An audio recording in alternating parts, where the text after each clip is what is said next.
So we will start lecture number 2 of electromagnetic induction. So if you have any concern from the first lecture, you are supposed to ask. Electromagnetic induction.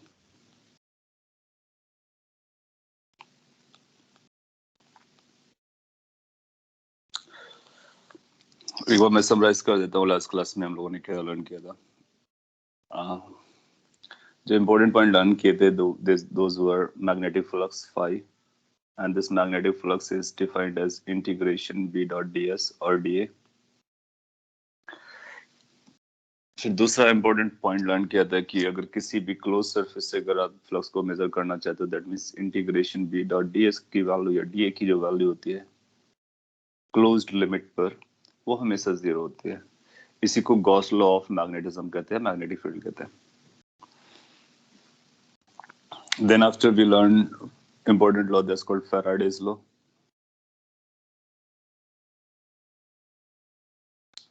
Faraday's law is path breaking.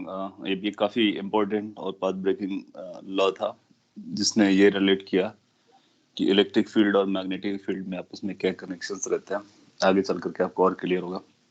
इन्होंने basically ये बोला था, इनके law को हम कैसे बोलेंगे, इनके लॉ में ये बोला गया है कि जो इंड्यूस्ड ईएमएफ होता है किसी भी कंडक्टिंग कॉइल में, उसको माइनस d∅/dt से लिखते हैं.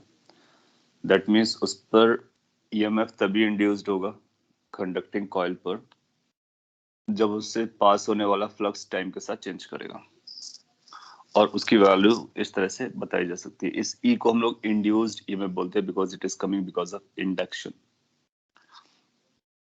और ऐसा बोल लो because of change in the flux. इसकी वजह से जो करंट आएगी उस करंट को हम लोग इंड्यूस्ड करंट बोलेंगे, E/R कर देंगे, जहां पर R रेजिस्टेंस होता है. ये फॉर्मूला कुछ ऐसा हो जाएगा. So this is the formula for current.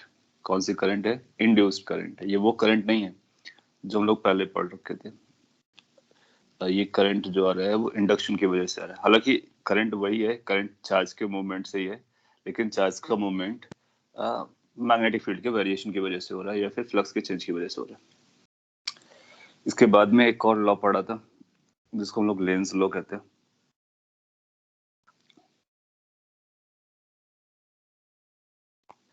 Lenz law basically आप ऐसा कर सकते हो फैराडेज लॉ का सपोर्ट करने के लिए. फैराडे का लॉ जो है ये अपने आप में कंप्लीट है बाय द वे. ये मैग्नीट्यूड और डायरेक्शन बताता है. ये बेसिकली ऐसा कहता है कि ईएमएफ उस डायरेक्शन में आएगा जिस डायरेक्शन में फ्लक्स, या फिर ऐसा बोलो ईएमएफ का वो डायरेक्शन होगा जो फ्लक्स का रेट ऑफ चेंज होगा जो उसका अपोज करेगा. मतलब फ्लक्स के चेंज का जो अपोजिशन होगा वही इसका ईएमएफ होगा डायरेक्शन वाइज. इसी पॉइंट को लेंज ने स्टेटमेंट में लिख दिया. तो लेंज ने जो बोला वो इसी एक्सप्रेशन का इंटरप्रिटेशन है कि फ्लक्स के चेंज का opposite is equal to the direction of current और डायरेक्शन ऑफ ईएमएफ. तो लेंज का स्टेटमेंट जो आपने लिखा था कुछ ऐसा लिखा होगा कि करंट हो या फिर ये ईएमएफ हो, दोनों उस कॉज का अपोज करते हैं जिस कॉज की वजह से वो क्रिएट होते हैं. कॉज ऑफ क्रिएशन है फ्लक्स चेंज, तो फ्लक्स चेंज का अपोज किया जाता है. फ्लक्स दो तरह से चेंज होता है, या तो इंक्रीज करता है या फिर डिक्रीज करता है.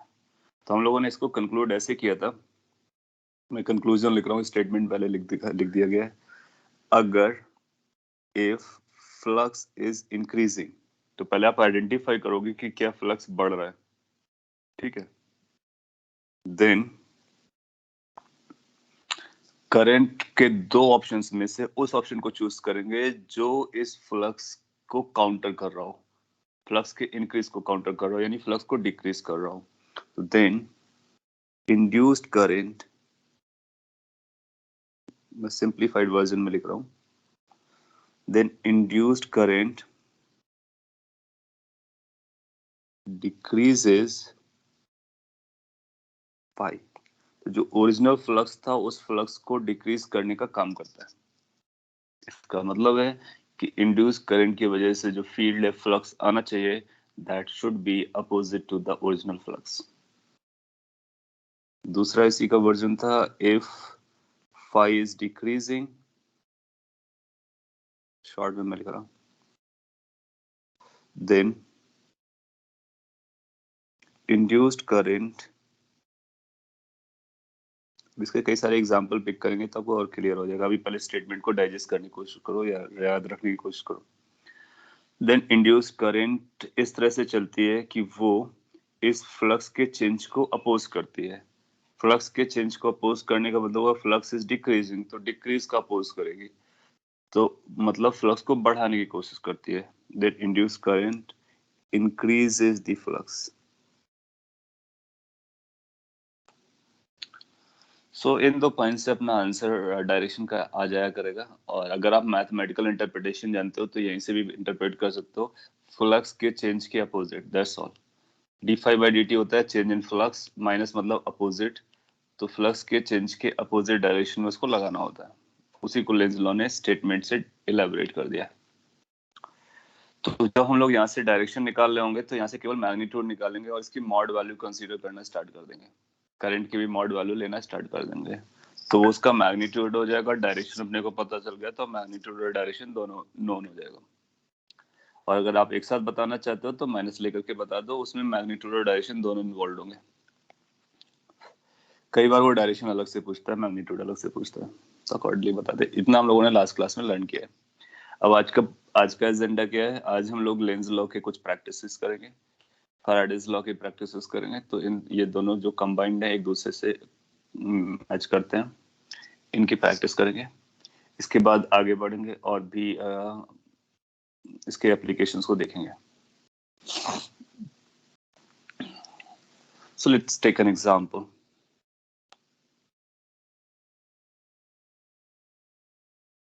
लेट्स से बहुत पॉपुलर एग्जांपल्स में से हैं। लेट्स से अपने पास एक कंडक्टिंग कॉइल है, इस पे करंट नहीं जा रहा है, ये केवल कंडक्टिंग है और रखा हुआ, बैटरी से कनेक्शन नहीं दिया आपने इसको,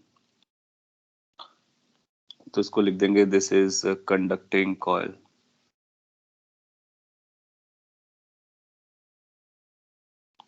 क्लोज्ड है, ये मैंने कट करके सिंपली दिखाया है, बट ये क्लोज लूप है। कॉइल बोला इसको तो लूप टाइप का। लेट्स से आपके पास एक बार मैग्नेट है, यहाँ पर जिसके सेंटर में कहीं आप रखे हुए वर्टिकल पोजीशन पे बना रखा है। ये इसका नॉर्थ पोल है और ये इसका साउथ पोल है। लेट्स से कॉइल जो है वो फिक्स्ड है,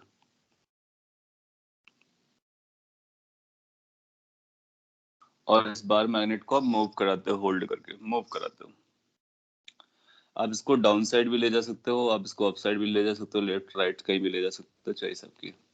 हम लोग अप साइड और डाउन साइड मोशन को देखने वाले हैं।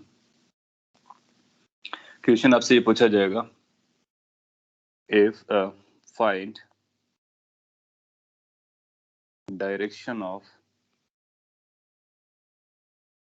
induced current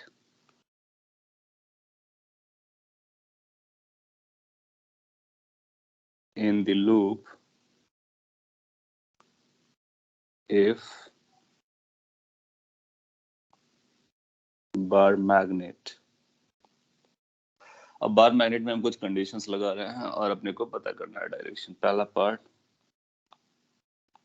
is at rest, आप उसको मूव नहीं करा रहे, उसको होल्ड करके रखा हुआ है। So if you hold the bar magnet at this location and hold the ring or coil in this location, so how much, what will be the direction of induced current in the coil?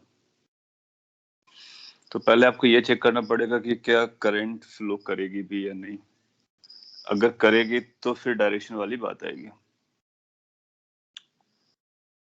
तो आप देखोगे कि क्या flux pass कर रहा है, तो flux के लिए आप फील्ड लाइंस को इमेजिन करोगे। आप बोलोगे फील्ड लाइन नॉर्थ से जाती है तो ये फील्ड लाइन पास हो रही होगी, ये भी फील्ड लाइन इसको पास करके जा रही होगी, ये भी फील्ड लाइन इसको क्रॉस इसके अंदर से जा रही होगी, ये भी जा रहा होगा, ये भी जा रहा होगा, और ये जो फील्ड लाइन से बाहर वाली ये नहीं जा रही होंगी। सो कितने फील्ड लाइंस जाती हैं जो इसके पार्ट इसके इंक्लूडेड होती हैं। So is there flux passing? Yes, flux is passing through the coil surface. फिर आप बोलोगे कि क्या ये फ्लक्स चेंज हो रहा है, तो आप देखोगे जो number of field lines pass हो रहेंगी वो वही रहेंगी, क्योंकि ना तो कॉइल मूव कर रहा है ना ही बार मैग्नेट मूव कर रहा है। तो जो फ्लक्स है वो पास कर रहा है नॉन जीरो फ्लक्स है, तो हम बोलेंगे flux is non zero, but change in flux is zero.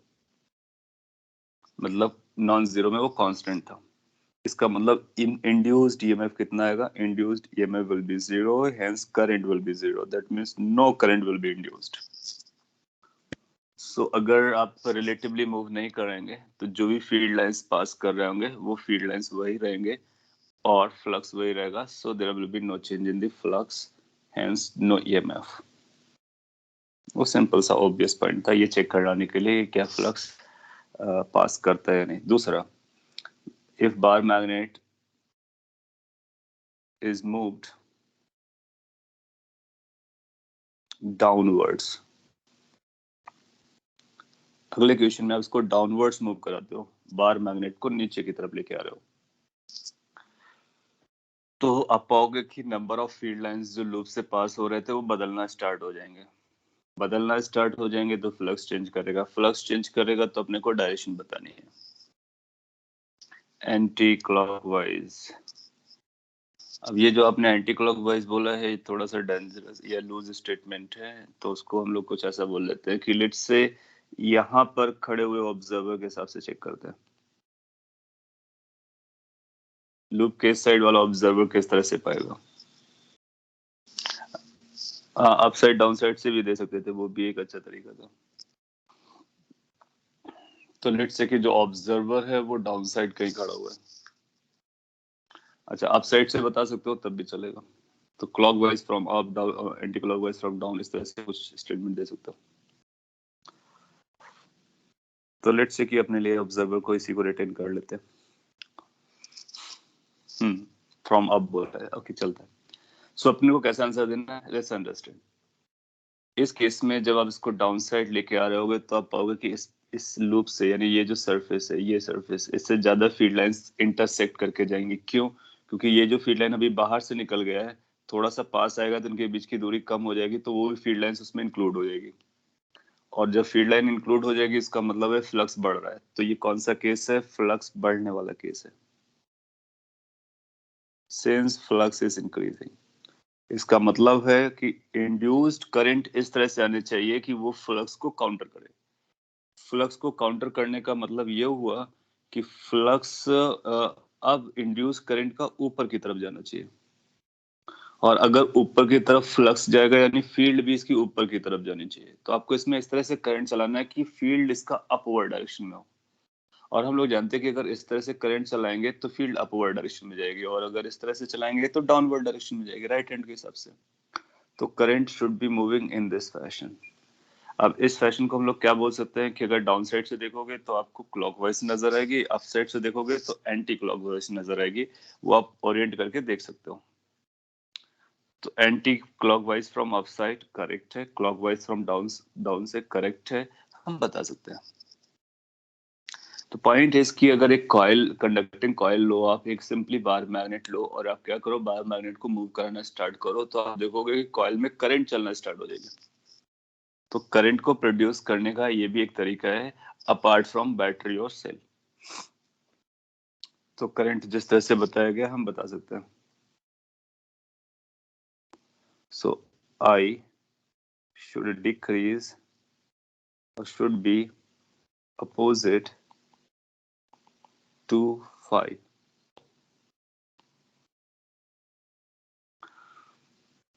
समझ में आ गया?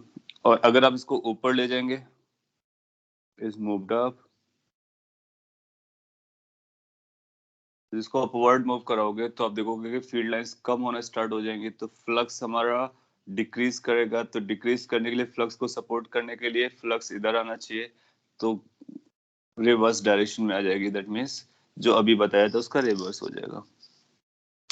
सो इस केस में फाई आपका डिक्रीज कर रहा है, इसलिए आई शुड सपोर्ट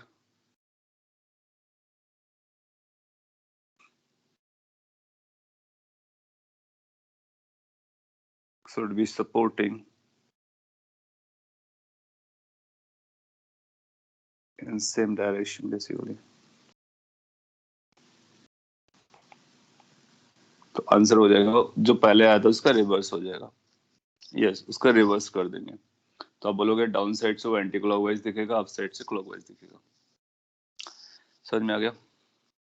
ओके, तो इस तरह से हम पता कर सकते हैं। एक और मैं क्वेश्चन आपको दे देता हूँ just for the sake of practice, फिर इसके बाद आगे बढ़ते हैं। आपने लिखा है isn't this the same principle in dynamo. हाँ, ये इसी से डायनेमो को बनाया गया है। सो यही जो प्रिंसिपल है वो डायनेमो वगैरह में वर्क करता है। तो जब कभी आपने देखा होगा कि डायनेमो को कभी इनसाइड में खोल करके देखोगे जनरेटर्स वगैरह में, तो उसमें क्या होता है कि लाइक उसमें मैग्नेट्स लगे होते हैं, कॉइल्स लगी होती हैं। और अगर हम मैग्नेटिक बार को, आप देखो मैग्नेटिक फील्ड को अगर हम चेंज कर सकते हैं तो हम करंट प्रोड्यूस कर सकते हैं, करंट प्रोड्यूस कर सकते हैं। आप देखते होगे कि जैसे जनरेटर्स वगैरह होते हैं ना, जनरेटर में करंट कैसे प्रोड्यूस होती है? जनरेटर्स में हम लोग फ्यूल डालते हैं, फ्यूल डाल करके उसको रोटेट कराते हैं, रोटेशन हो रहा होता है। रोटेशन मतलब हम मोशन कराते हैं। मोशन कराने से फील्ड को अंदर कुछ ऐसा अरेंजमेंट करते हैं, लेमैन लैंग्वेज में बता रहा हूँ, डिटेल में भी बताया जा सकता है। सो इनसाइड में कुछ रोटेशन होता है। रोटेशन से मतलब हुआ कि कुछ मूवमेंट्स होते हैं और उसकी वजह से हम मैग्नेटिक फील्ड को चेंज कर रहे होते हैं। जब कभी मैग्नेटिक फील्ड चेंज होता है तो करंट बन जाता है, तो वहां से करंट बन जाती है। उसी करंट को फिर हम इलेक्ट्रिसिटी कहते हैं और इलेक्ट्रिसिटी के फॉर्म में यूज कर लेते हैं। तो जनरेटर्स हो गया, हाइड्रो पावर प्रोडक्शन में जो भी मोटर्स लगे होते हैं या डायनमोस होते हैं, they have a similar concepts. Just for the sake of practice, very similar question I'm picking again. Let's say कि आपको बोलता है कि ये कॉयल है, इस तरह से कॉयल रखा हुआ है और एक बार मैग्नेट है, और बार मैग्नेट लेट्स से इस तरह से रखा हुआ। इस बार मैंने हॉरिजॉन्टल बनाया, फर्क नहीं पड़ता है। ये साउथ टर्मिनल है, ये नॉर्थ टर्मिनल है। लेट्स से एक ऑब्जर्वर यहाँ पर है, ये ऑब्जर्व करने वाला है, और इसको आप इधर लेके जा रहे हो v वेलोसिटी से, और ये फिक्स्ड है, कंडक्टिंग है, कॉइल है। Find induced current direction, find direction of induced current as per the given observer. So पहला पॉइंट क्या, इंड्यूस करंट आएगा, ये अगर आएगा तो किस डायरेक्शन में फ्लो करेगा, इस ऑब्जर्वर के लिए क्या वो क्लॉकवाइज होगा या फिर एंटी क्लॉकवाइज होगा, क्या होगा ये अपने को बताना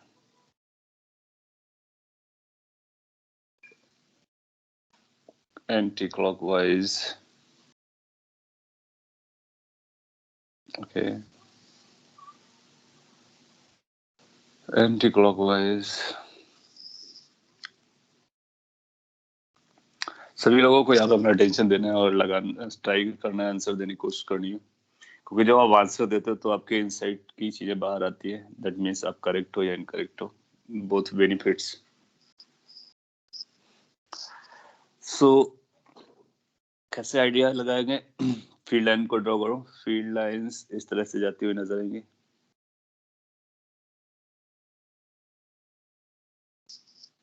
Isn't it? और जब आप इसको दूर ले जा रहे होगे तो ये फील्ड लाइंस कम होता चला जाएगा, क्योंकि पास में फील्ड लाइंस ज्यादा होती हैं, दूर में कम हो जाता है। तो इसका मतलब इसका फ्लक्स इस डायरेक्शन में है, ये ओरिजिनल फ्लक्स है, और ये फ्लक्स डिक्रीज कर रहा है। Original flux is decreasing, isn't it?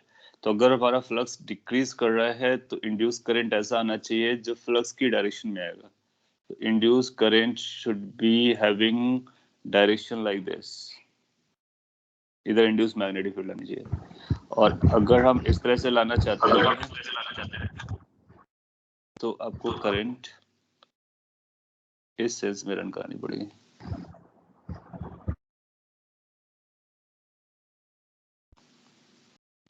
Check कर लीजिए। और अगर आप इस सेंस में रन कराते हो तो इस बंदे को क्या नजर आएगा, कुछ ऐसा नजर आएगा, एंटी क्लॉकवाइज नजर आएगा। So from this person you'll find it's moving like this. That means for this person it is coming towards this, और anti-clockwise में towards observer आता है। तो anti-clockwise is our answer.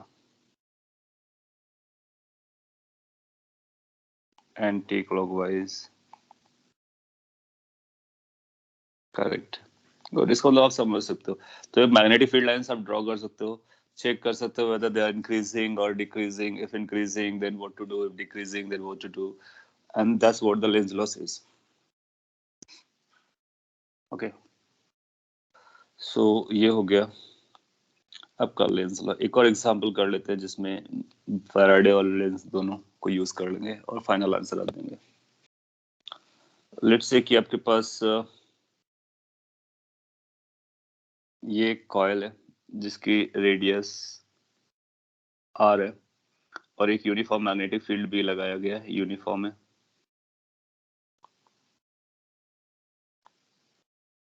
और इस यूनिफॉर्म मैग्नेटिक फील्ड में इसको प्लेस किया गया। ये कुछ ऐसा इलास्टिक मटेरियल का कंडक्टिंग कॉइल बना हुआ है जिसमें ये अपने रेडियस को चेंज कर सकता है। तो ऐसा बोलता है if radius of coil, conducting coil, changes as R is equal to some R naught T square, then find induced EMF in the coil. साथ ही साथ उसका डायरेक्शन भी बताना है। कॉपी कर लीजिए और आप ट्राई कर सकते हो। सो t इक्वल टू 0 पर ये 0 रेडियस का रहा होगा, फिर रेडियस बढ़ रहा है बढ़ रहा है बढ़ रहा है, तो ये अपने रेडियस को बढ़ाता हुआ चला जा रहा है। बाकी ये रोटेट नहीं कर रहा है, मूव नहीं कर रहा है। बी यूनिफॉर्म है, कांस्टेंट है और किसी t टाइम पर इसकी रेडियस इस एक्सप्रेशन से गिवन है जहां पर r नॉट कांस्टेंट है।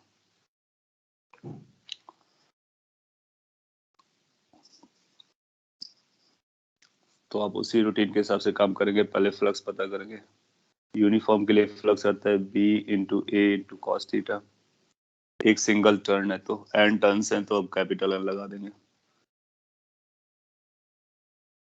Then after you will say कि थीटा को 0 लिया जा सकता है क्योंकि दोनों पैरेलल हैं। b की जगह b रख देंगे, a की जगह पाई r स्क्वायर लिख देंगे। r अपने को पता है तो ये बनेगा पाई r का मतलब हुआ r नॉट t स्क्वायर का square, that's a phi. You will find कि फाई की जो वैल्यू है that's a function of time आ गया। और जैसे ये फंक्शन ऑफ टाइम आ गया तो अपने को पता चल गया कि flux is changing with respect to time. In fact, it is increasing. So what the EMF is going to be? EMF is going to be equal to induced EMF as per the Faraday's law minus d phi by dt. Sir. When you simplify it, yes. Sir, वो right में b by r naught square t raised to power 4 रहेगा। Okay, yeah, you are right. वो t square था, t power 4 रहेगा, of course correct है। Okay, so इसी को हम लोग यूज करेंगे करेक्टेड वर्जन को। तो ये बन जाएगा minus 3b pi r not rest power 4 t cube. ये माइनस तो उसके साइन के लिए इंडिकेट कर रहा था और अगर मैग्नीट्यूड बताना होगा तो आप ये नंबर बता सकते हो। फिर अपने को पता करना होगा किस तरह से करंट को इंड्यूस कराएगा। तो अब बोलोगे फ्लक्स बढ़ रहा है, हम लोग केवल इसी साइड से देख सकते हैं, बैक साइड से देखेंगे नहीं, तो इसी साइड से अपने को बताना है। इस इंक्रीजिंग फ्लक्स को काउंटर करना पड़ेगा। तो काउंटर करने के लिए करंट किस तरह से चलन करानी होगी? यस सर, वो like I don't think that EMF आपने बराबर निकाला है, सॉरी टू से, क्योंकि वो r naught raised to power r naught square है ऊपर और नीचे r naught raised to power 4 आ रहा है, और जो टी रेस्ट टू पावर 4 है वो 4 बाहर आएगा और टी क्यूब रहेगा। Okay okay okay, I think मेरा काफी कैलकुलेशन का एरर्स हो गया। Thanks for correction again. मैं एक बार फिर से लिखता हूँ। अब इसको डिफरेंशिएट करोगे तो कांस्टेंट टर्म्स बाहर आ जाएंगे, एक माइनस रहेगा, बी रहेगा, पाई रहेगा, आर नॉट स्क्वायर रहेगा और टी की पावर 4 को डिफरेंशिएट करेंगे, ऑफ कोर्स 4 टी क्यूब आ जाएगा। अब आपका सही आ रहा होगा, मैच कर रहा होगा, गुड। और आपने भी यही निकाला, सो ये अपना आंसर आ जाएगा। वो दिमाग में कुछ और चल रहा है इसलिए मिस्टेक हो गया। Anyway, that's a calculation you can take care of. Point is कि डायरेक्शन को अगर हमको पता करना होगा तो हम डायरेक्शन के लिए क्या बोलेंगे? ये जो मैग्नेटिक फील्ड है, ये जो मैग्नेटिक फील्ड है बाहर की तरफ आ रहा है, टाइम के साथ ग्रो कर रहा है, फ्लक्स चेंज इंक्रीज कर रहा है, तो करंट इस तरह से आएगी, उसको काउंटर करने की कोशिश करेगी तो काउंटर करवा देंगे। तो ये इस तरह से करंट फ्लो करना स्टार्ट हो जाएगा। अगर बैटरी को दिखाना है तो बैटरी हम लोग इस तरह से शो कर सकते हैं, ये इंड्यूस्ड ईएमएफ आएगा। तो जनरली हम लोग बैटरी ये दिखाते हैं अपने कैलकुलेशन के पॉइंट ऑफ व्यू से, और अदरवाइज उसमें कोई बैटरी जैसा नहीं होता, वो ओवरऑल इंड्यूस्ड ईएमएफ क्रिएट होता है। तो मैग्नीट्यूड और डायरेक्शन आपसे दोनों पूछे जा सकते हैं, आप दोनों बता सकते हो। और हम लोगों ने लास्ट क्लास में कुछ क्वेश्चंस भी किए थे, उसमें देखा था कि जो जो भी पॉसिबल वेरिएशंस हैं, चाहे वो एरिया के वेरिएशन हो या मैग्नेटिक फील्ड के टाइम के साथ वेरिएशन हो या फिर एंगल के चेंजेस की वजह से हो, वो कुछ एग्जांपल हम लोगों ने पिक किए थे सभी कैटेगरी से। ये यहाँ पर एरिया के चेंज होने से फ्लक्स चेंज कर रहे हैं। ओके, वो मैग्नीट्यूड में माइनस भी आएगा क्या? देखो क्या होता है कि उसमें अपने को दो तरह से आंसर देना होता है। जब कभी अपने को फ्रीडम होगा, सब्जेक्टिव क्वेश्चन रहेगा देने को, तो हम बोलेंगे कि इसको आंसर कैसे इंटरप्रेट करेंगे। ये अपने आप में एक आंसर है, ठीक है, तो आपको कुछ बोलने की जरूरत नहीं है, ये आंसर हो गया, अपना काम हो गया। इसमें माइनस खुद ही बता रहा है कि उसको एंटी क्लॉकवाइज जाना पड़ेगा। या फिर इसको आप ऐसा बोल सकते हो कि मॉड ऑफ ई, इसकी जो वैल्यू आ रही है that is b4 π r0 square t cube. Expression properly copy किया, एक बार चेक कर लीजिए।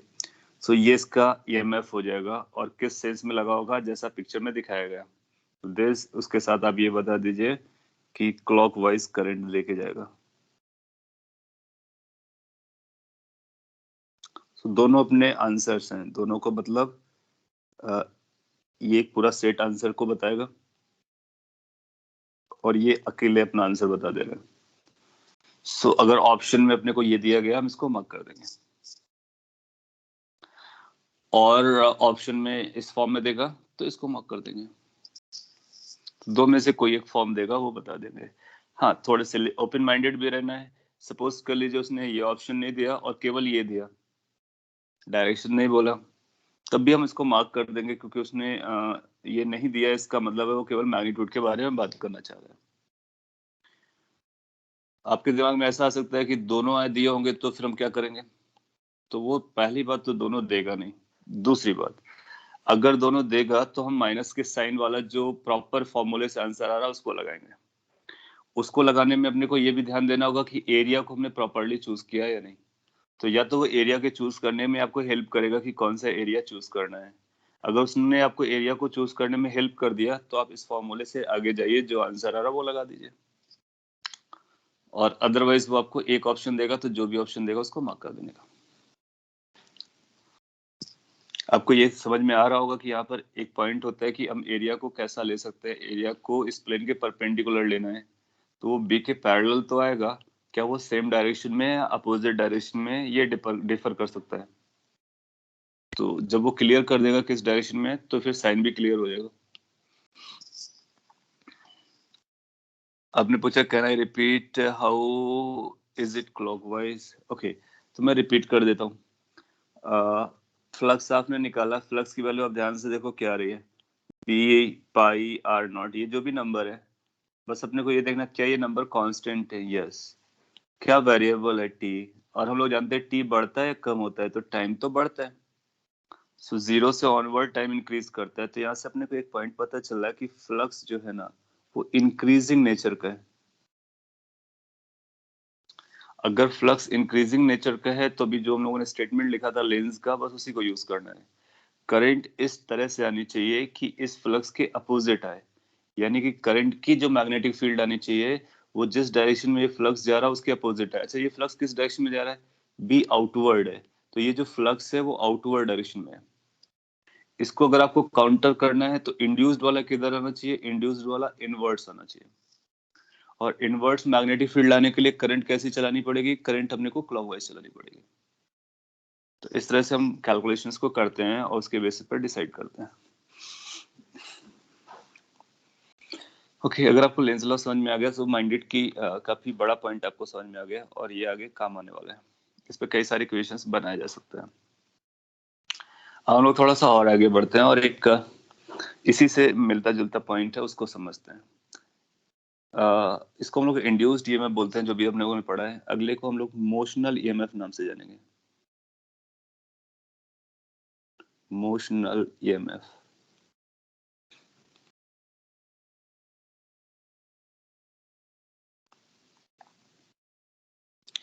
मोशनल ईएमएफ का क्या मीनिंग है, क्या होता है, ये मैं बताता हूँ आपको। इसका करने का मीनिंग ये है कि इन केस अपने पास एक कंडक्टिंग वायर है, लेट्स से कंडक्टिंग वायर है, और इस कंडक्टिंग वायर को किसी मैग्नेटिक फील्ड में आपने प्लेस किया हुआ है। लेट्स से ये यूनिफॉर्म मैग्नेटिक फील्ड है, भी पूरे स्पेस पे पाया जाता है, और इसको आप किसी वेलोसिटी v से चलाते हो। केवल वायर है, क्लोज लूप नहीं है, कंडक्टिंग वायर है। तो जब कभी आप इस किसी वायर, कंडक्टिंग वायर को किसी मैग्नेटिक फील्ड में मूव कराते हो, मोशनल मतलब मूव कराना, देन यू विल फाइंड कि इसके जो तो टर्मिनल्स होंगे, लेट्स से एक ये टर्मिनल है जिसका नाम हम एम दे देते हैं, एक ये टर्मिनल है जिसका नाम एन दे देते हैं।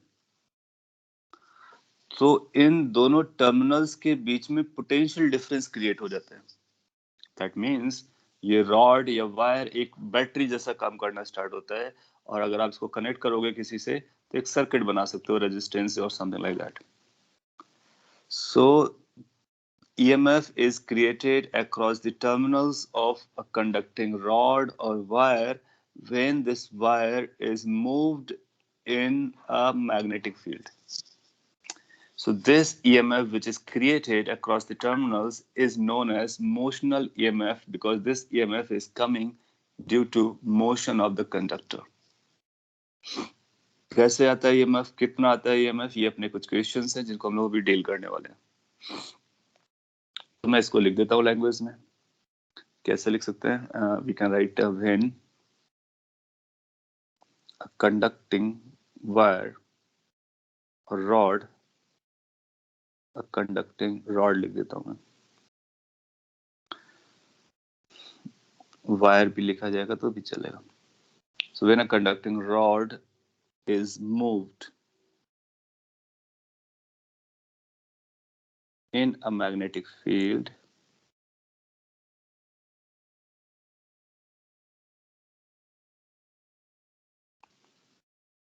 then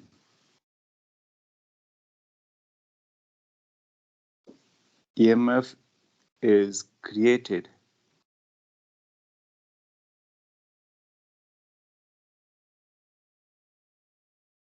between ends of rod. This EMF is known as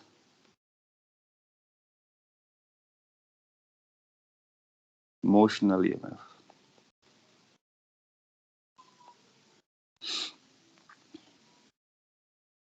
ये बहुत पॉपुलर कॉन्सेप्ट है एग्जाम को लेकर के भी, और अदरवाइज भी इंटरेस्टिंग है कि एक वायर को अगर आप मैग्नेटिक फील्ड में रन कराते हो तो वो बैटरी बन जाता है। कैसे बन जाता है, लेट्स थिंक अबाउट इट। सो ये स्टेटमेंट नोट कर लो, और यही इमोशनल ईएमएफ की डेफिनेशन है। क्या मैकेनिज्म चल रही होती है उसके बारे में हम लोग अभी समझेंगे। सो लेट्स से कि ये जो कंडक्टर है, रॉड बोला है या वायर बोला है, इसका लोग केवल वन डायमेंशनल है। आगे चलकर हम टू डायमेंशनल भी देख सकते हैं, थ्री डायमेंशनल भी देख सकते हैं, सब चलेगा। अच्छा, यहाँ सिंस ये कंडक्टर है तो क्या इसके पास फ्री इलेक्ट्रॉन्स होंगे? Electrons which can roam around, free electrons, that's the beauty of conductors.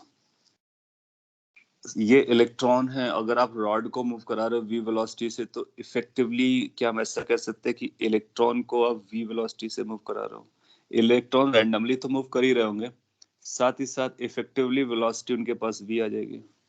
और ये जो इलेक्ट्रॉन है किसी मैग्नेटिक फील्ड में मूव कर रहा है, तो क्या इस पर एक मैग्नेटिक फोर्स लगने वाला है? Because we have gone through कि किसी भी चार्ज पार्टिकल पर एक मैग्नेटिक फोर्स एक्ट करने वाला है इन केस वो चार्ज पार्टिकल किसी मैग्नेटिक फील्ड पे चल रहा होता है। सो उसका फॉर्मूला होता है Q we cross B.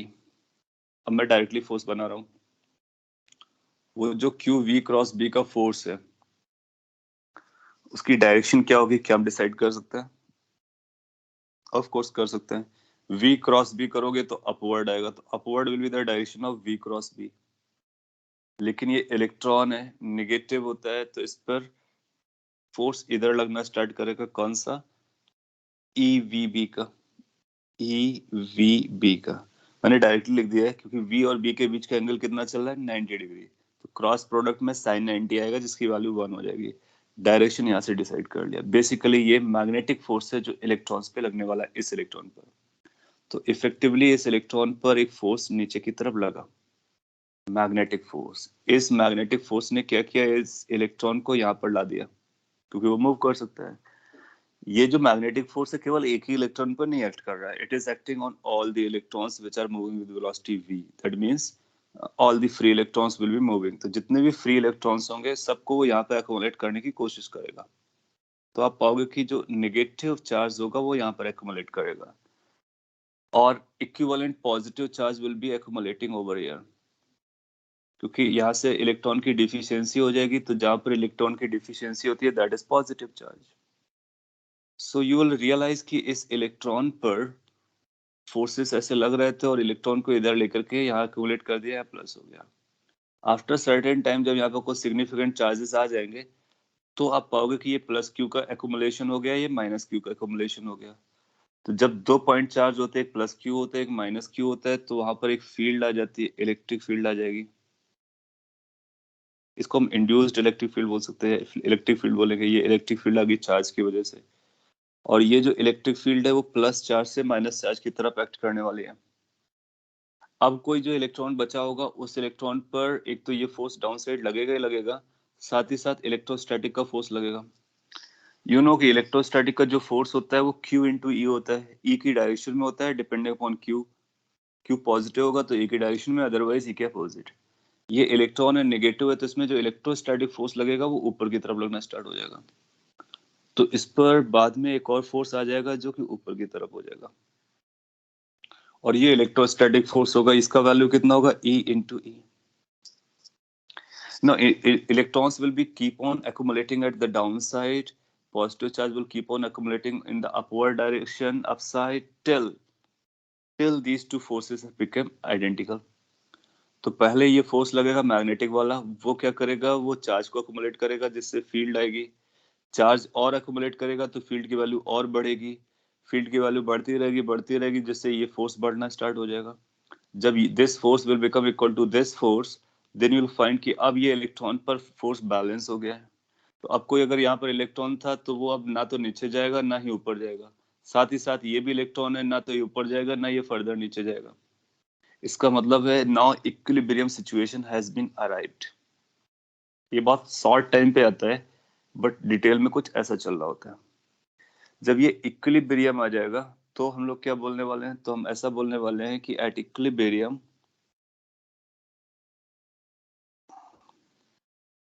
You will find कि ई की जो वैल्यू होगी वो EVB के बराबर हो जाएगी। इसका मतलब है E कितना हो गया, E जो आने वाला है वो V और B के बराबर हो जाएगा। V for velocity, B for magnetic field. That means we are able to identify how much the electric field is going to be there. Now आप जानते हो अगर आपको इलेक्ट्रिक फील्ड पता चल गया तो दो पॉइंट्स के बीच का पोटेंशियल डिफरेंस भी पता चल जाता है। लेट्स से जो वायर है उसकी लेंथ L है, L लेंथ का वायर है, तो अगर इसकी लेंथ L हुआ तो EMF क्या होगा, उसको पोटेंशियल डिफरेंस ना बोल करके उसको हम EMF बोलते हैं, मोशनल EMF। तो EMF की वैल्यू आ जाएगी, that's going to be equal to E into DL करके लिख सकते हैं, तो E इंटू L के बराबर हो जाएगी। E की वैल्यू कितनी है, VB, तो ये कितना हो जाएगा, VBL। so इसका मतलब है ये जो वायर है ये एक बैटरी जैसा काम करेगा और उसका EMF कितना हो जाएगा, VBL, which further means, या फिर इसको और सिंपलीफाई तरह से ऐसा बोल सकते हैं, this is equivalent to have this. So that means this is equivalent to this battery which has EMF as BLV. और ये being positive terminal, this being negative terminal.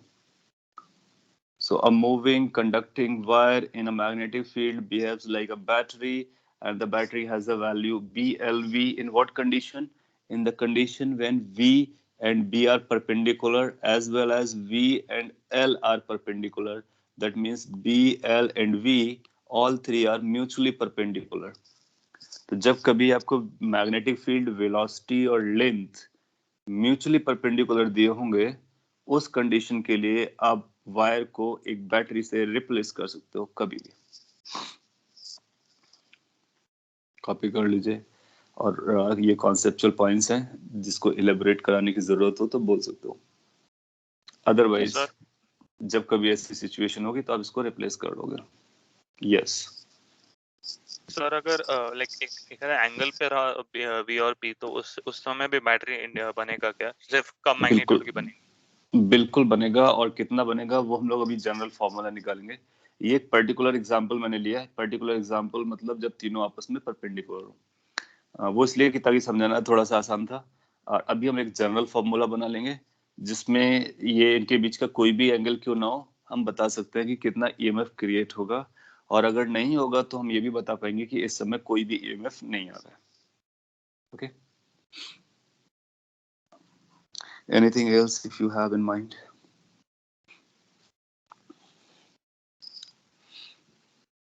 आपको याद होगा कि एग्जाम में एक क्वेश्चन आया हुआ था, उसमें एक वायर लगा हुआ था, एक कुछ स्प्रिंग्स लगे हुए थे, एक मैग्नेटिक फील्ड लगा हुआ था और इसको रिलीज किया गया था, समथिंग लाइक दैट. ये मूव करने वाला था.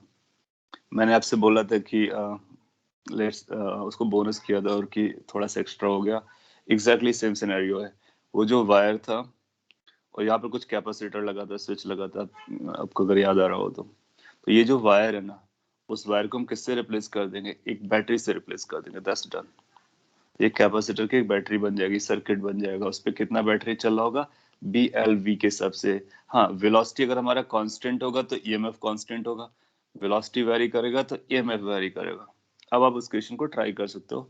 थोड़ा सा बेटर क्वेश्चन है, और भी चीजें हैं उसमें, लेकिन ये जो कॉन्सेप्ट था वो उस समय कवर नहीं हुआ था. आगे बढ़ते हैं और एक एग्जाम्पल पिक करते हैं पहले, फिर इसके बाद इसका जनरल एक्सप्रेशन बताते हैं. सपोज कर लीजिए कि अपने को ऐसा दिया गया है कि ये एक ट्रैक बना हुआ है कंडक्टिंग वायर का. ट्रैक है और आपने इस पर एक रेजिस्टेंस लगा दिया है यहाँ पर. आर रेजिस्टेंस है और पूरे स्पेस पर मैग्नेटिक फील्ड एग्जिस्ट करती है. मैग्नेटिक फील्ड बी है. इनटू और आउटवर्ड जनरली वो परपेंडिकुलर आपको देगा जनरली. और कोई केस देता है तो हम उसको समझ लेंगे और कैसे करेंगे वो हम आगे सीखने वाले हैं.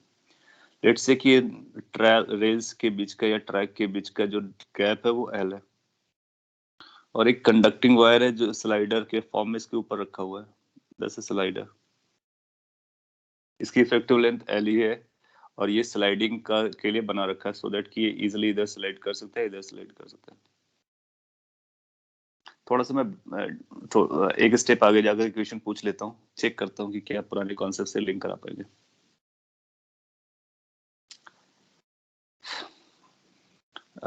लेट्स से कि ये जो स्लाइडर है इधर किसी v वेलोसिटी से जा रहा है.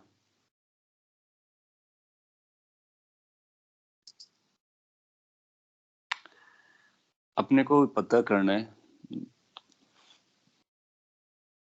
फाइंड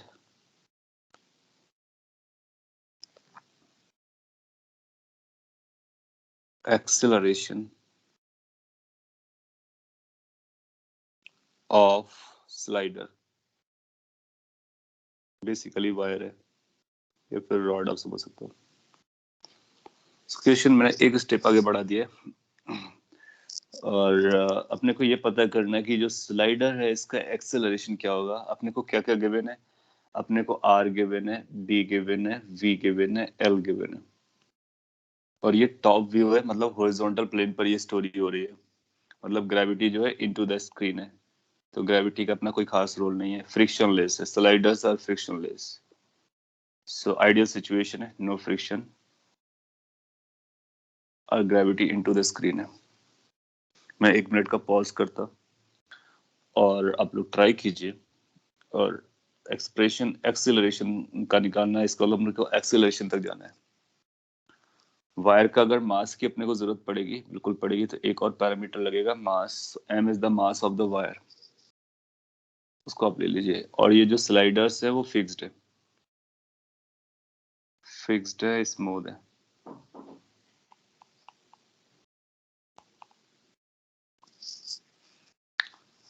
मैग्नेटिक फील्ड के बारे में बोल देते हैं, वो यूनिफॉर्म है, सो बी इज यूनिफॉर्म।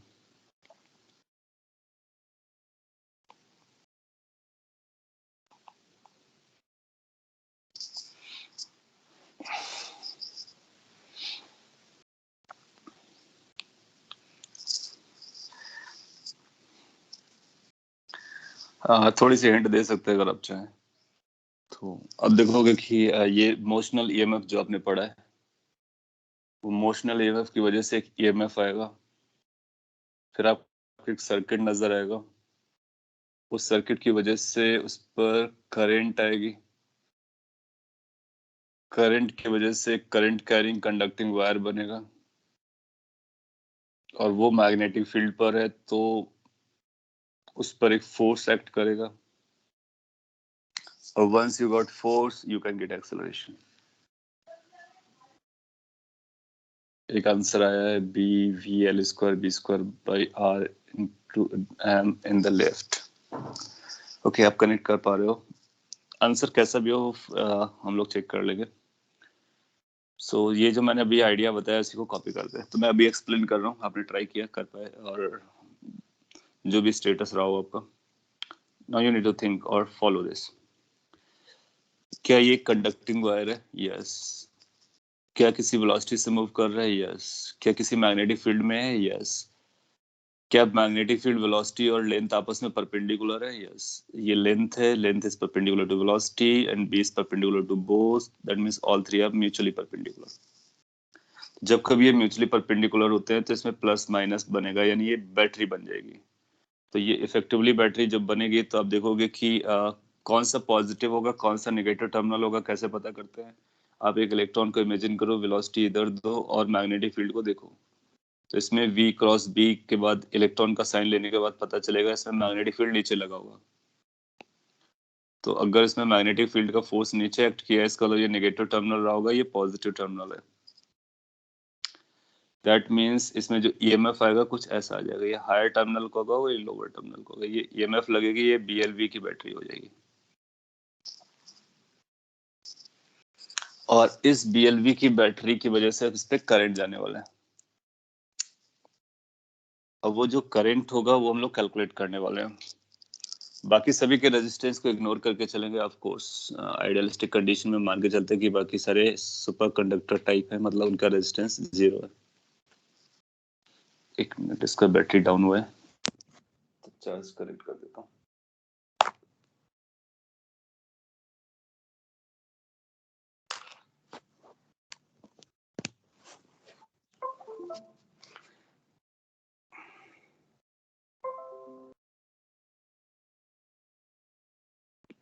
ओके, सो अब आप इस पे करंट पता करना चाहोगे, तो करंट की वैल्यू किरचॉफ्स लॉ लगा दोगे। आप बोलोगे इस पे एक करंट रन करना स्टार्ट करेगी इस तरह से, ये आई करंट है, और यही आई करंट यहाँ से जा रही होगी।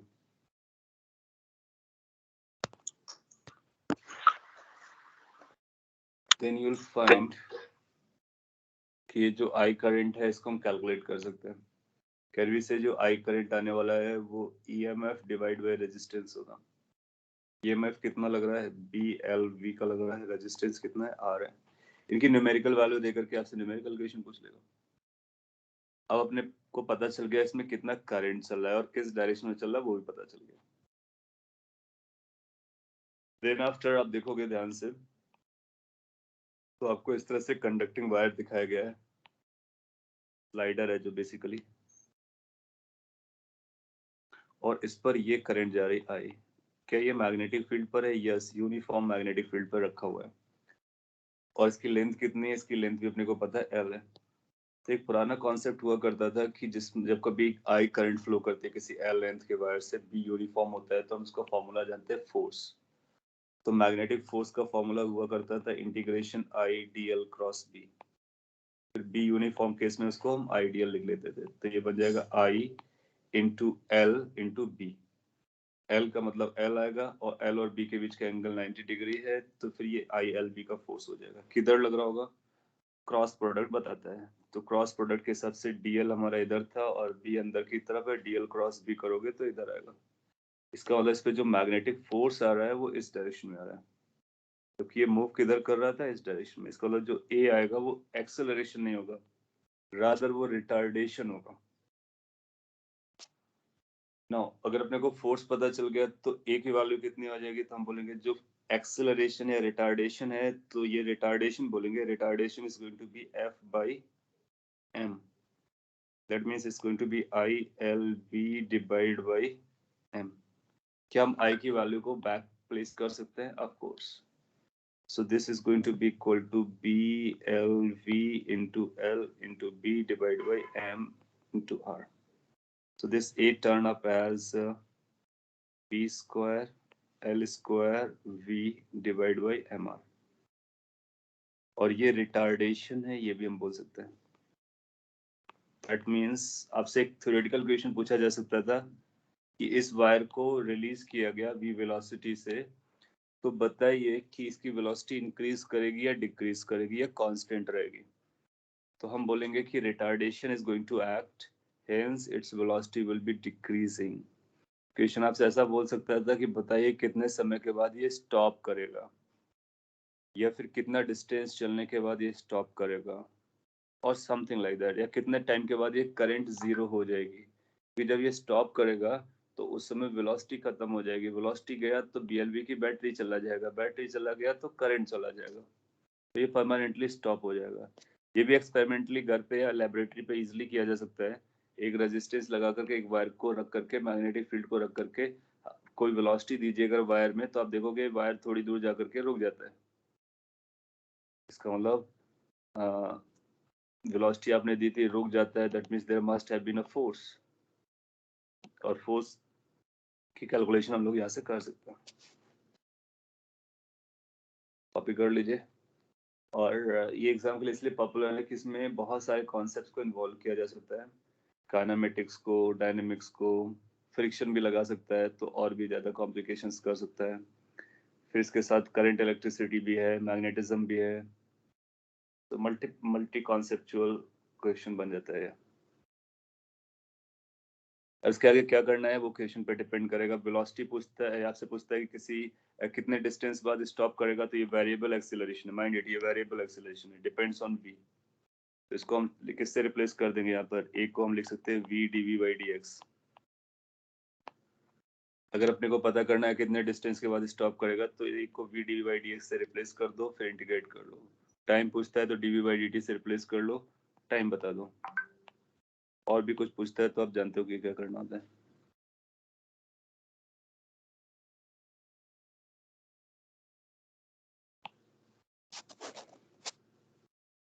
चलेगा। So this is one of the question on based on motional EMF. अगर आपको ये बेसिक समझ में आया तो ये पर्टिकुलर केस का केस हम लोगों ने कंसीडर किया जब बी एल बी आपस में म्यूचुअली परपेंडिकुलर होते हैं, that means all three are perpendicular to each other.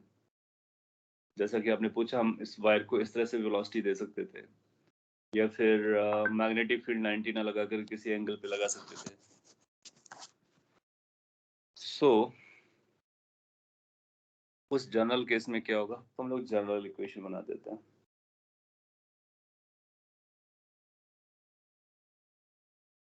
General case में क्या होगा, अपने पास एक वायर होगा जिसकी लेंथ होगी, एक मैग्नेटिक फील्ड होगा जिसके डायरेक्शन भी अपने को पता होगी। तो लेट्स से मैग्नेटिक फील्ड हमारे पास बी है, चार्ज तो इलेक्ट्रॉन ही आने वाला है, ठीक है, और वेलोसिटी अपने वायर को वी दिया हुआ है। उसकी लेंथ को हम लोग डीएल पकड़ लेते हैं या एल पकड़ लेते हैं। तो वायर को यहाँ पर मैं ड्रॉ कर देता हूँ, ये वायर है लेट से, ये उसकी लेंथ है। और क्या क्या अपने को जरूरत पड़ता है, बस इतना ही अपने को भी जरूरत पड़ रहा है। सो मैग्नेटिक फोर्स कितना आएगा, यहाँ पे लिख सकते हैं magnetic force on electron. Let's call it to be FBB for magnetic force. How much it is going to be? Is going to be electron, which is minus E, और QV cross B होता है, तो V और B का cross product करोगे. This is going to be force due to magnetic field on the electrons when they are moving. फिर electric force on electron. ये जो इलेक्ट्रिक फोर्स ऑन इलेक्ट्रॉन आएगा वो धीरे धीरे इमर्ज करेगा. पहले जीरो होगा क्योंकि इलेक्ट्रिक फील्ड जीरो थी, बाद में इलेक्ट्रिक फील्ड आएगी, तो Q इंटू ई के बराबर होता है. Q को माइनस ई लिखा गया. एट इक्विलिब्रियम क्या होगा, तो आप बोलोगे एट इक्विलिब्रियम हम लोग जानते हैं कि net force will become zero, तो FB plus FE resultant force must be equal to zero. That's a condition for equilibrium. तो हम लोग इसको अप्लाई करेंगे तो अपने को पता चलेगा कि अपने को कुछ ऐसा मिला, minus EV cross B minus EE charge.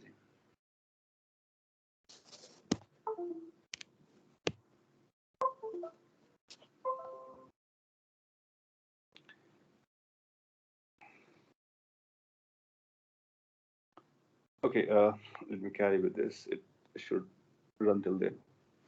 So E के बारे में ये अपने पास आ गया. This has to be equal to zero.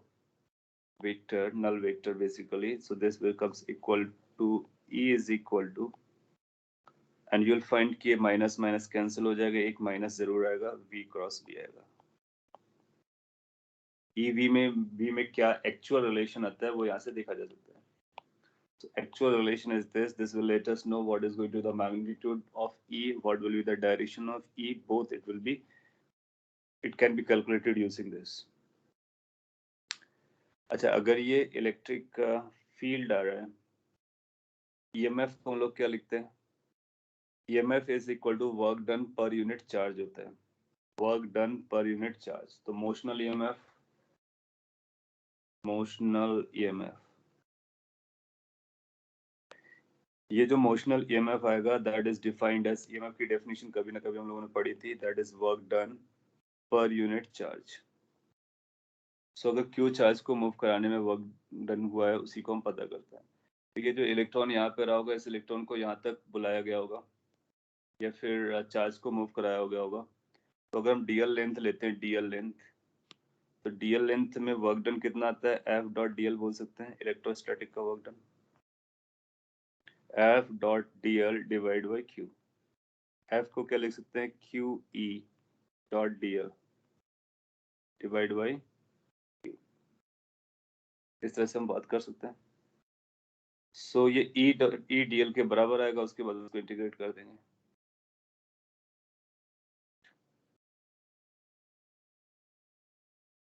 सो ये जो वर्क डन होता है, ये बैटरी का वर्क डन हुआ करता था जब हम लोगों ने EMF डिफाइन किया था, अगर आपको याद हो. This was the work done by the battery का फोर्स. लेकिन यहाँ पे तो बैटरी है नहीं, यहाँ पे इलेक्ट्रिक फील्ड कर रहा है, तो जो वर्क डन होगा वो work done by electric field के हम बराबर कर देंगे. इसलिए हम लोगों ने इस तरह से लिख दिया. तो EMF का अगर आप मैग्नीट्यूड के बारे में बात करोगे तो this will become integration E dot DL. ना E का मतलब क्या हुआ? E का वैल्यू हम लोगों ने अभी निकाला है, जाएगा minus V cross B dot DL. अगले दिस पॉइंट, ये स्केलर ट्रिपल प्रोडक्ट बन रहा है, उस स्केलर ट्रिपल प्रोडक्ट के बराबर जाने वाला है. This is how we can calculate the EMF. Copy कर लीजिए, और उसके बेसिस पर अब हमको V की डायरेक्शन पता होगी, B की डायरेक्शन पता होगी, DL की डायरेक्शन पता होगी, तीनों का हम STP करेंगे, स्केलर ट्रिपल प्रोडक्ट, और उसके बारे में बता देंगे. अगर EV और B कांस्टेंट होंगे तो फिर इंटीग्रेशन DL पे लगेगा, DL का इंटीग्रेशन क्या बन जाएगा? L बन जाएगा.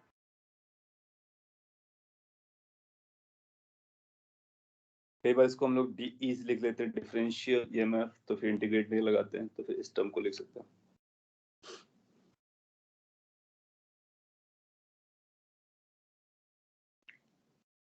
चलेगा।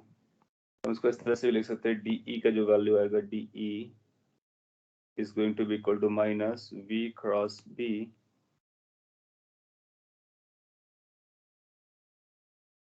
and this is going to be dot DL.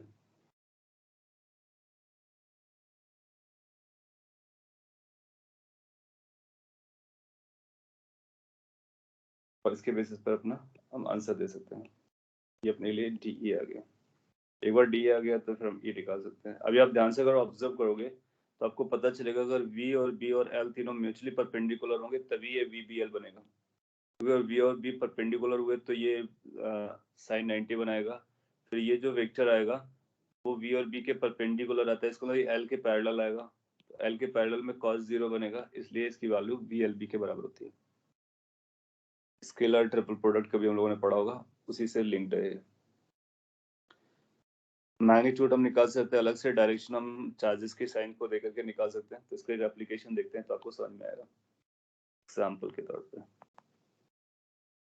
Suppose कर लीजिए आपसे ऐसा बोलता है कि आपके पास एक वायर है, देखते हैं आपका क्या रिस्पॉन्स रहता है, फिर मैं उसका आंसर बताता हूँ। लेट्स से ये वायर है, इसकी लेंथ ये दी गई है और इसके लिए जो मैग्नेटिक फील्ड है, लेट्स से वो मैग्नेटिक फील्ड बाहर की तरफ लगा हुआ है और इसको एक v वेलोसिटी से आपने मूव कराया है। और ये जो v वेलोसिटी है लेट्स से हॉरिजॉन्टल डायरेक्शन में ना करे किसी एंगल पर, हॉरिजॉन्टल डायरेक्शन से थीटा एंगल पर थी, इस डायरेक्शन में इसको लेके जा रहा हूँ और आपसे पूछता है फाइंड इंड्यूस्ड ईएमएफ।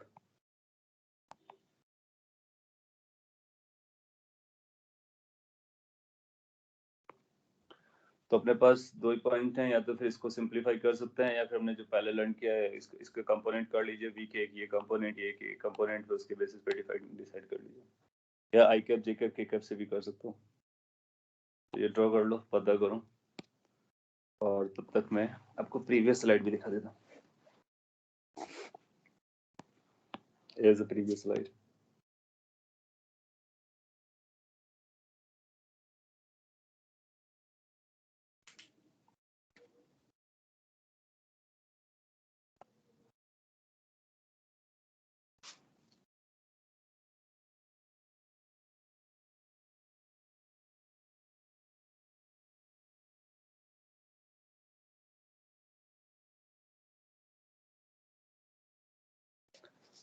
तो मैं आपको फंडे दे देता हूँ, अब उस फंडे को पता करके रखो, अपना काम हो जाएगा। तो क्या होता है ना कि जब कभी कोई और डायरेक्शन आपको दिया जाए जिसमें तीनों आपस में परपेंडिकुलर ना हो, तो अपने को क्या करने का, उसके कंपोनेंट कर लेने का।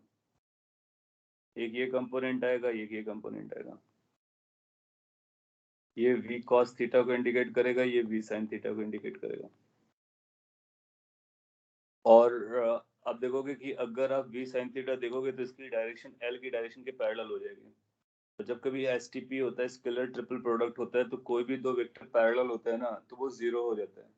इसका मतलब ये जो v sin थीटा कंपोनेंट है ना, ये कोई ईएमएफ इंड्यूस नहीं कराएगा। ईएमएफ इंड्यूस केवल और केवल ये कराएगा। फिर ये वेक्टर और ये वेक्टर और ये l तीनों आपस में परपेंडिकुलर है, तो इस पर जो इंड्यूस्ड ईएमएफ आएगा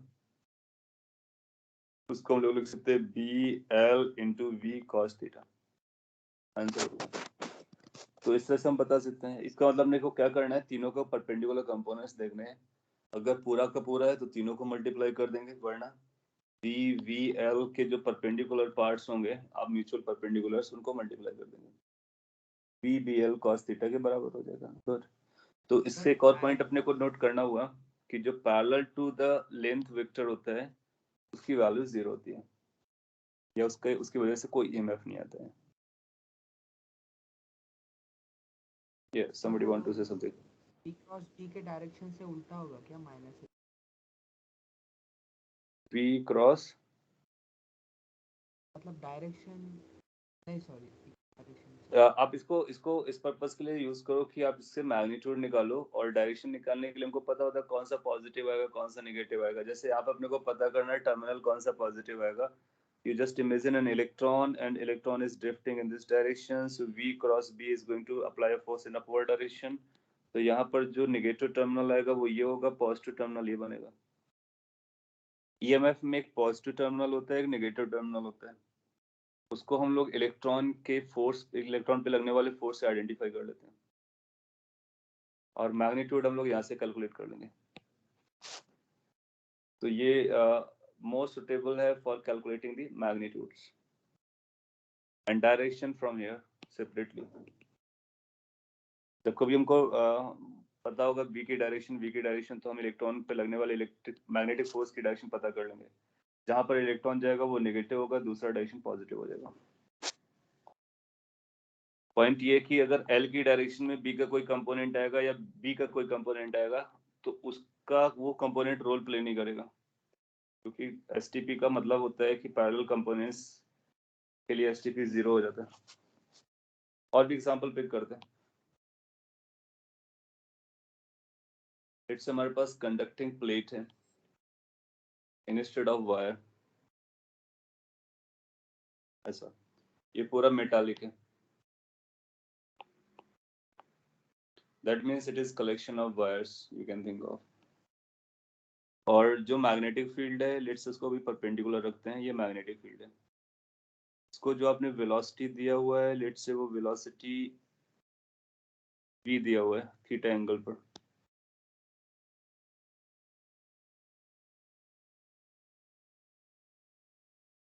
और आपको कुछ पॉइंट्स बताते हैं. एक पॉइंट बोलते हैं कि let's say this is 1 point, this is 2 point. और एक पॉइंट बोलता है let's say this is 3 point, this is 4 point. Question is find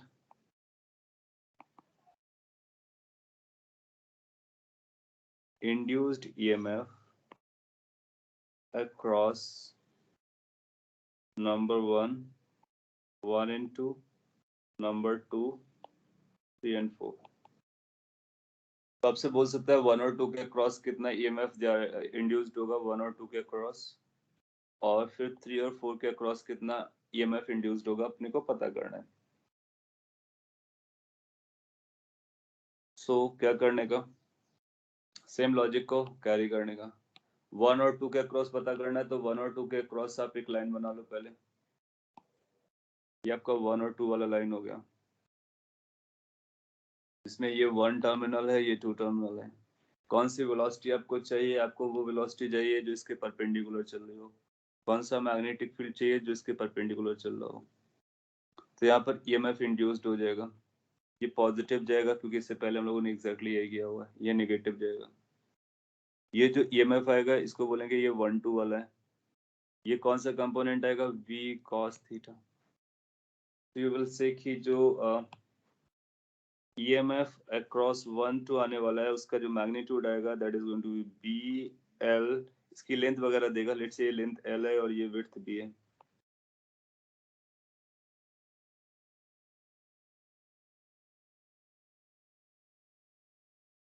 तो क्या हम इसको लिखेंगे BL V cos थीटा. इसके बाद जब 3/4 को अपने को पता करना होगा, 3/4 वाला सेगमेंट, तो 3/4 को भी बना लेंगे. ये 3/4 है. 3 टर्मिनल 4 टर्मिनल. इसके लिए कौन सा वेलोसिटी अप्रोप्रिएट होगा जो इसकी लेंथ के परपेंडिकुलर हो, that means v sin theta. Magnetic field perpendicular जा रहा है b, यस जा रहा है. लेंथ कितना है, लेंथ इसका b है और ये भी परपेंडिकुलर है, तो length is perpendicular to velocity, velocity is perpendicular to 3, all mutually 3. Then we can write like this. तो दूसरा वाला कितना EMF क्रिएट होगा. So induced EMF in case of second, that means there's 3 and 4. This is going to be the magnetic field into the length into the velocity. Length भी बदल जाएगी अगर उसकी डिफरेंट लेंथ होगी. तो कौन सी लेंथ लगती है, that means it's like a wire moving.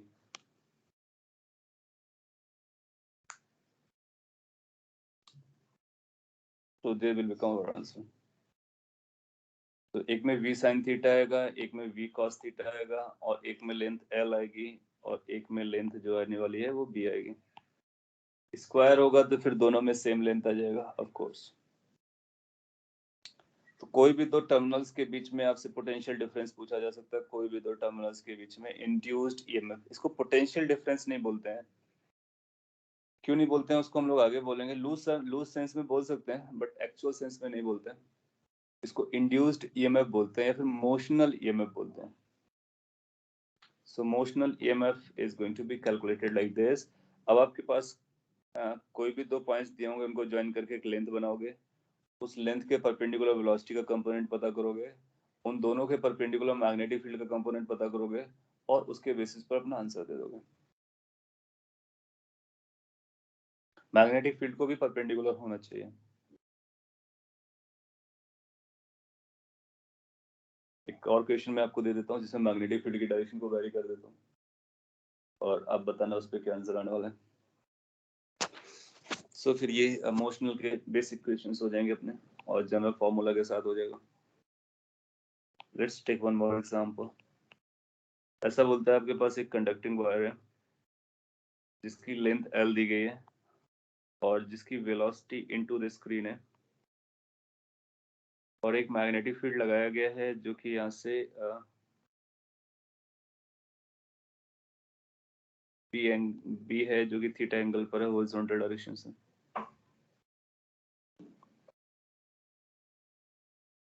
तो अपने को ये पता करना है कि कितना इंड्यूस्ड ईएमएफ आएगा।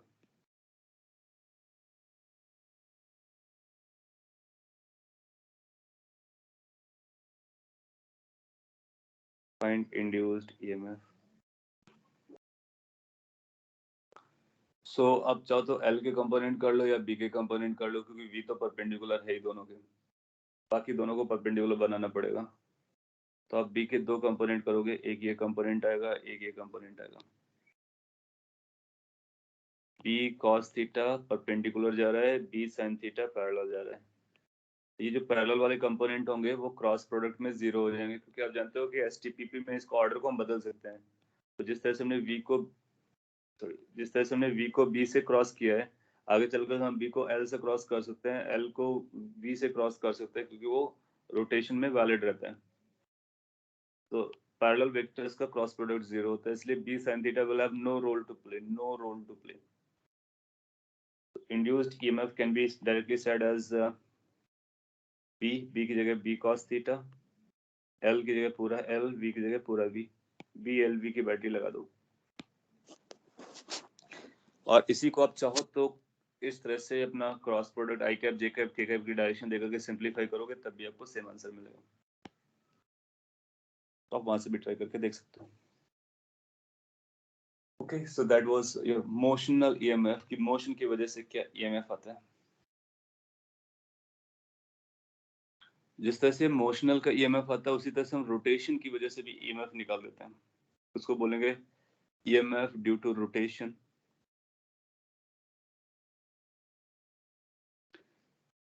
अगर आपको ये समझ में आ गया हो तो हम लोग रोटेशन की तरफ चलें, अदरवाइज इसी पर एक अर्थ क्वेश्चन को पिक कर लेते हैं।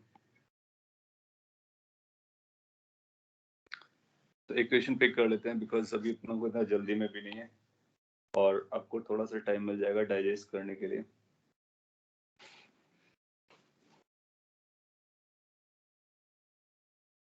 आपको ऐसा बोल सकते हैं कि लेट्स से ये ट्रैक है,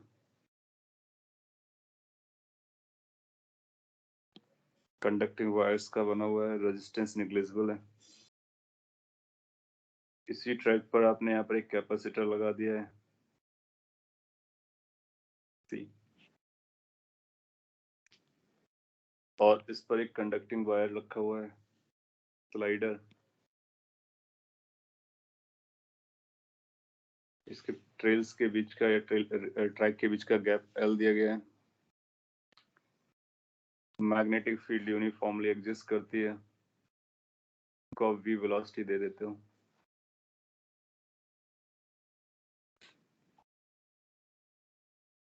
तो कैपेसिटर लगा सकता है, रेजिस्टेंस लगा सकता है, आगे चलकर इंडक्टर भी लगा सकता है।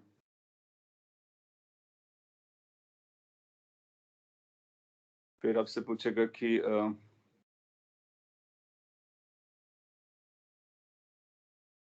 अगर इसका मास को अगर हम लोग m दे देते हैं,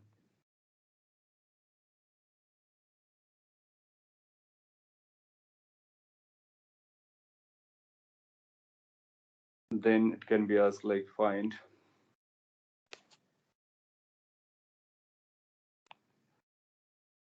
charge in the capacitor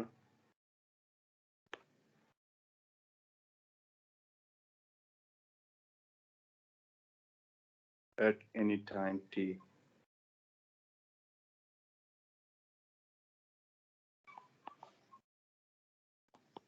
जो इनिशियल वेलोसिटी है वो v नॉट है, तो ये इनिशियली सिचुएशन दी गई है और किसी t टाइम पर अपने को पता करना है कि कैपेसिटर पर कितना चार्ज रहा होगा। एक बार चार्ज अपने को पता चल जाएगा तो हम लोग जानते हैं कि हम उसकी वेलोसिटी ये पता कर सकते हैं कितना एनर्जी स्टोर्ड है और कितना फोर्स इस प्लेट्स के बीच में लग रहा है। तो जितना भी कैपेसिटर की इंफॉर्मेशन है सारी कुछ हम लोग पता कर सकते हैं। v यूनिफॉर्म है, इनिशियल वेलोसिटी आपको इस तरह से दी गई है और अपने को किसी t टाइम के बारे में पता करना है। मैं सॉल्व कर रहा हूँ, आप ध्यान से ऑब्जर्व करेंगे और अभी पैरेलली सॉल्व कर सकते हैं अगर आप चाहें तो। हम लोग क्या करते हैं, उस वायर का फ्री बॉडी डायग्राम बनाएंगे और उस टाइम के बारे में बात करेंगे किसी लेटर टाइम में जब इसके पास वेलोसिटी v है। तो जब किसी t टाइम के बारे में बात करेंगे तो उसके पास वेलोसिटी कितनी आ जाएगी, v वेलोसिटी आ जाएगी। और उस समय ये एक EMF लेके चल रहा होगा, इंड्यूस्ड EMF, वो कुछ ऐसा आएगा। चेक कर लेते हैं। v क्रॉस b करोगे तो डाउन साइड आएगा, तो electrons will be going up side और ये पॉजिटिव टर्मिनल बनाएगा। एक तो ये आपसे पूछ सकता है कैपेसिटर की कौन सी प्लेट पॉजिटिव चार्ज होगी, कौन सी नेगेटिव चार्ज होगी। तो अब v क्रॉस b से आप देखोगे कि इलेक्ट्रॉन पे फोर्स ऊपर लगेगा, ऊपर नेगेटिव जाएगा, नीचे पॉजिटिव जाएगा। इसका मतलब है जो बैटरी बनेगी EMF की वो कुछ ऐसी आएगी। और ये जो बैटरी होगी फिर ये इस कैपेसिटर से कनेक्टेड होगी।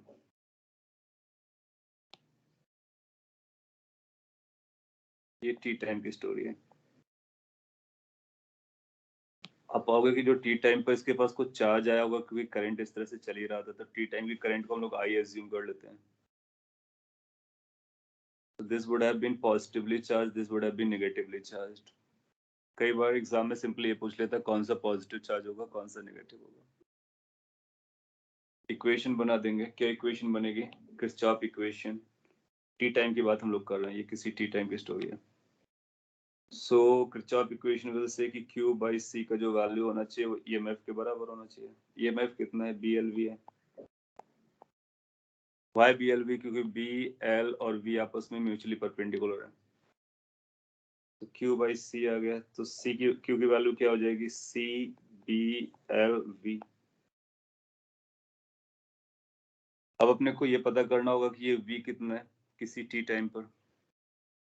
तो V को as a function of time निकालना पड़ेगा।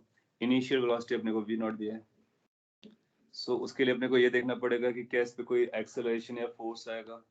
तो आप बोलोगे कि इस पे करंट ऐसा आया है और हम लोग जानते हैं IL क्रॉस B का एक फोर्स लगता है।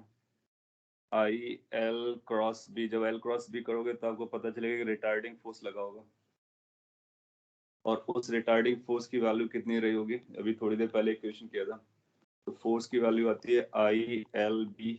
यूनिफॉर्म मैग्नेटिक फील्ड है, परपेंडिकुलर सिनेरियो है। I कितना रहा होगा उसको अपने को यूज करना है। अच्छा, ये अगर F हो गया तो A कितना बनेगा, मास भी अपने को दिया होगा, इसको हम लोग M into A बोल सकते हैं। From here we can find acceleration which is going to be ILB divided by M। अपने को V निकालना है। एक बार V निकल आया तो आंसर हो गया CBLV में हो जाएगा। नाउ इस एक्सीलरेशन को हम लोग चाहे तो लिख सकते हैं क्या, dV by dt।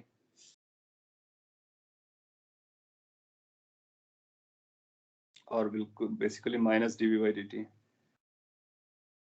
इसको माइनस dV by dt लिख दे रहे हैं। इज इक्वल टू I तो कांस्टेंट है, B सॉरी L कांस्टेंट है, B कांस्टेंट है, M कांस्टेंट, इनको अलग कर लेते हैं। What about I? कि हम I को dq by dt लिख सकते हैं.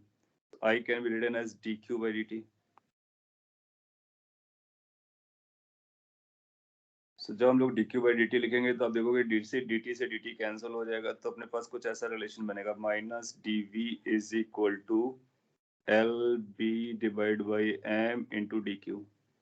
इनिशियली कितना चार्ज था कैपेसिटर में वो बताएगा. हमारे लिए चार्ज इनिशियली 0 था, दैट मीन्स इनिशियली अनचार्ज था. इसको हम लोग इंटीग्रेट कर देंगे. इसको 0 चार्ज से q चार्ज तक इंटीग्रेट करेंगे और ये इनिशियल वेलोसिटी से फाइनल वेलोसिटी तक इंटीग्रेट कर देंगे. जब आप ऐसा कर रहे होगे तो अपने को पता चलेगा कि v नॉट माइनस v की जो वैल्यू है that is basically q LB divide by m के बराबर है. मतलब ये हुआ कि जो वेलोसिटी की वैल्यू है that is v not minus q LB divide by m के बराबर. कैलकुलेशन आप चेक कर सकते हो, आइडिया पे ध्यान दो कि किस तरह से उसको सॉल्व करते हैं.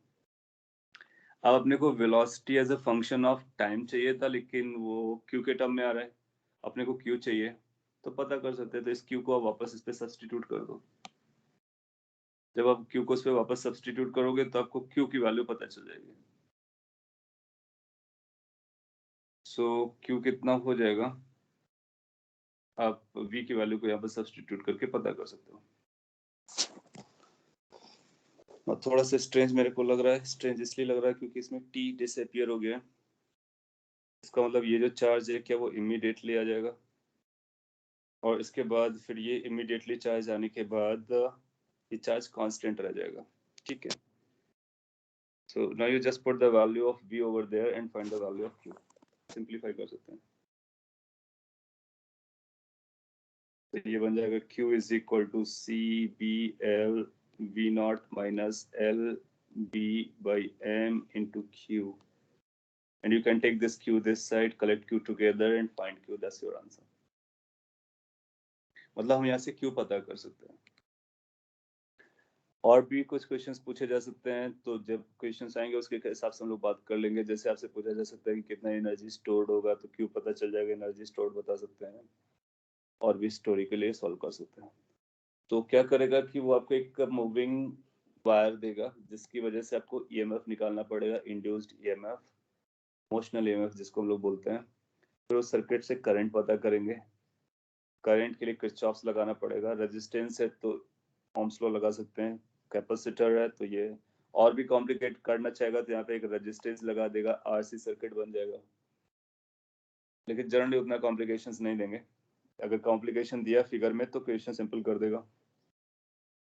फिर उसके बाद किरचॉफ्स लगाने के बाद फिर हम लोग पता करेंगे कि जनरल टाइम पे v कैसे बदल रहा है. उसके लिए फोर्स पता करेंगे. तो फोर्स से एक्सेलरेशन आएगा, एक्सेलरेशन से वेलोसिटी को यूज करेंगे, फिर आपस में लिंक करेंगे. इस तरह क्वेश्चन काफी पॉपुलर रहता है. आगे चल कर भी इसी चैप्टर में हम लोग पढ़ने वाले एक नया एलिमेंट जिसको इंडक्टर कहते हैं. तो कभी कभी इंडक्टर लगाएगा, कभी कैपेसिटर लगाएगा. आप ऐसे भी में क्वेश्चंस करेंगे तो आपको कई सारे क्वेश्चंस मिलेंगे, मॉड्यूल में भी मिलेंगे ऑफ कोर्स. यहाँ से निकाल सकते हो. ओके, सो ये मोशनल ईएमएफ से रिलेटेड क्वेश्चन था. नेक्स्ट क्लास में हम लोग रोटेशन केस में कितना ईएमएफ क्रिएट होता है उसके बारे में बात करेंगे, और फिर इसके बाद में इंड्यूस्ड इलेक्ट्रिक फील्ड आएगा, फिर इंडक्टेंस आएगा, और next is going to be Friday, right. So आपको इतना बता दिया गया है कि अब आप डीपीपी सॉल्व कर सकते हो. मैं आपको डीपीपी प्रोवाइड करना स्टार्ट करता हूँ, आप उनको ट्राई करोगे. सैटरडे को आपका जो पुराना रिमेनिंग डीपीपी है और इसके जो डाउट्स होंगे दोनों को हम लोग डे आफ्टर टुमारो सैटरडे को कंप्लीट कर लेंगे. सर यस सर, मॉड्यूल का भी डिस्कशन बाकी है. मॉड्यूल का डिस्कशन बाकी है. कौन से चैप्टर को आपको करना है? सर मैग्नेटिज्म, मैग्नेटिज्म का है. वो पहला वाला हुआ है, मैग्नेटिक प्रॉपर्टीज, और दूसरा चैप्टर बाकी है. ओके, तो चलेगा. तो फिर हम लोग सैटरडे को मॉड्यूल डिस्कस कर लेते हैं. अगर आपने ट्राई कर लिया है तो डीपीपी के बाद जो टाइम बचेगा वो मॉड्यूल को अबाउट डिवोट कर देंगे. डीपीपी में बहुत ज्यादा डाउट नहीं रहेगा क्योंकि मैग्नेटिज्म वाला जो डीपीपी था वो अपने सिमिलर टाइप के क्वेश्चंस पहले कर ही रखे होंगे. सो 10-15 मिनट्स में वो हो जाएगा. आज का डीपीपी के लिए जितना टाइम लगेगा वो भी 10-15 मिनट्स लगेगा, तो बाकी 1 आवर हम लोग दे सकते हैं मॉड्यूल के लिए। उसके बावजूद भी आपके पास डाउट रहते हैं, डिमांड रहती है, तो हम लोग संडे को भी क्लास रख सकते हैं डिस्कशन के लिए, not an issue at all. उसके लिए मैंने हिंट और सोल्यूशन आपको फॉरवर्ड किया है, नहीं किया तो मैं कर सकता हूँ। तो अगर आपके माइनर इश्यूज होंगे तो उसमें आयरन आउट हो जाएंगे, सीवियर इश्यू होंगे तो आप क्लास में पूछ सकते हो। सो सैटरडे को हम लोग मॉड्यूल को भी देखेंगे और उससे पहले डीपीपीस देख लेंगे। मॉड्यूल में मैग्नेटिज्म के जो बचे हुए 2 वाले सेगमेंट्स थे उसको फोकस करेंगे। ओके,